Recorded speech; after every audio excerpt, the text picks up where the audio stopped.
Tsy nitazapotsy ny famanana ny fomba fijery ny ary namosaka ny heviny makasika ny zava-misy eto amin'ny firenena indrindra manodidina ny fikarakarana ny fifidianana razavareo avy eo anivon'ny hery politika mitambatra tondra ny fomba fijery ndao anatin'izany ary Andriamatoa Robert Razaka mpandrindra vaovaon'ny HPM izay vao nandray ny toerany tamin'ity andro androany ity.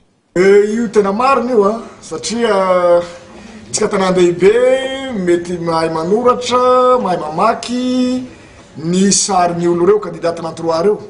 fa raha nahatsika sarin'olo reo misy candidat mitovitovy tarehy raha nambany vohitra zany indrindra am'le ambany vohitra le tena hoe tsy mahay manoratra ho sahirany tokoa le olona satria mbola tsy misy tokoa zay zavatra zay izany anisan'le condition lazainy hoe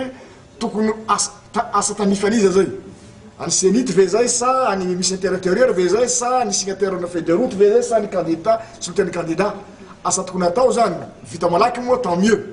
fa ny zavatra atao de hoe ny hatonga ny rehetra ny entité rehetra misy eto Madagasikara hitovy teny hifanaraka tokoa amizay fa tena vraiment c'est l'élection concertée ny keny rehetra no atao dia mba tsy hampisy le ayaitsika teo voateny lasa tombotra moa izy io satria misy foana ny fanovana zavatra mivao eto amitsika ny date d'élection de ny emitra lava hitatsika reny tamin'ny fametrahana dossier de candidature fa de voaterinay koa tsy maintsy naverina ndraiky ny fandinihana ny raha ka HPM mahita fa hoe raha fahita fa hoe feno ve ny condition rehetrarehetra hametrahany fifidianana io de tantarahina izy fa raha fifidianana moa ka hiteraka nouvelle crise ndraiky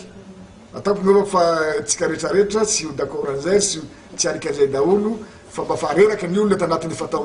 fataona zay mijaly anatin'le fa tsy resaky pauvreté intsony izy fa resaka misère no ianantsika eto ka